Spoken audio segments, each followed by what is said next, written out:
Morning guys, at dahil nakabalik na nga ulit tayo sa delivery kay Monheim, nabigyan na ulit tayo ng biyahe.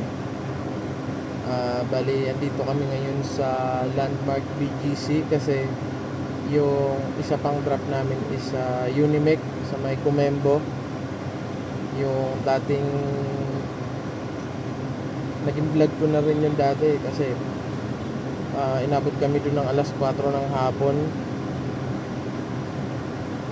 Samantalang nandun kami ng 8 ng umaga. Bago mag 8, nandun na kami. Bali, inabot kami ng alas 4 ng hapon sa sobrang tagal nila. Kaya ngayon, ang ginawa namin, binasa muna namin yung resibo dun sa Unimec Comembo. Tapos, promekta kami dito sa Landmark BGC. Kasi, pag inantay na naman namin sila dun, baka abutan naman kami ng cut-off dito sa Landmark. Okay na yung matagal sila, okay na yung mapahuli sila. At saka biyernes pa ngayon, kailangan mapadali yung delivery namin ni Kuya Nonoy kasi sobrang traffic mamayang hapon para makapagpakarga ulit. Yun lang yung update natin ngayong umaga guys. Maya maya sana ma-receive ulit tayo dito sa Landmark BGC. At habang nasa BGC tayo, dahil bibihira yung Maybank, pasok na tayo dito para mag-deposit ng pambayad sa L3. At ito na nga guys, nagbababa na kami ni Kuya Nunoy dyan ng pangarga.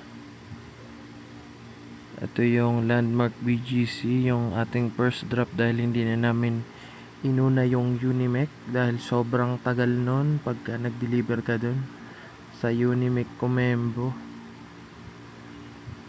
So dati kong vlog, sinabi ko na yan guys na sobrang tagal dun kaya ubos ng oras tsaka pasensya mag-deliver dyan sa Comembo, Makati. Dating Makati na Taguig na ngayon. Pahinga si Otoy oh. Sige, pahinga boy.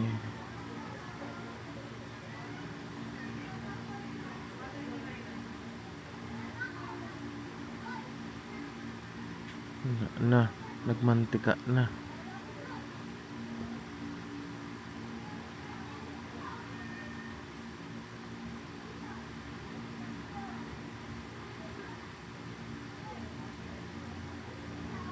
Sige, Mr. Muzzle.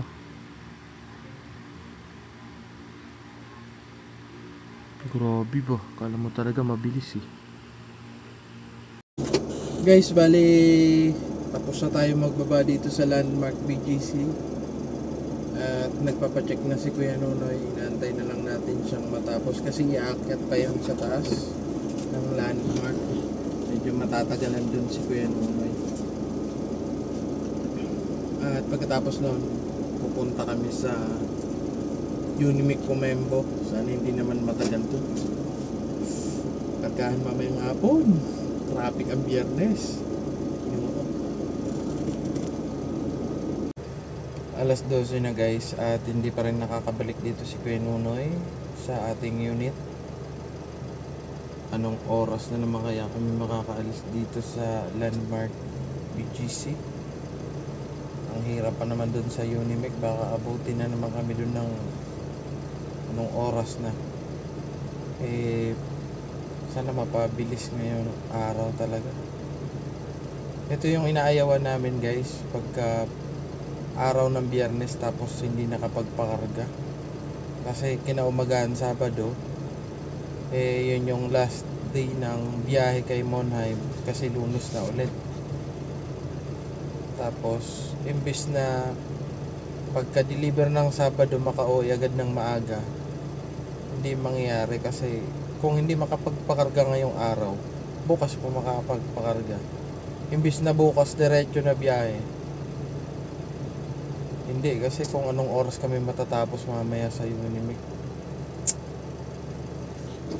Ay, nako, buhay ng tracking. Nasa Unimec Comembo na tayo guys. Alam ko namang matagal.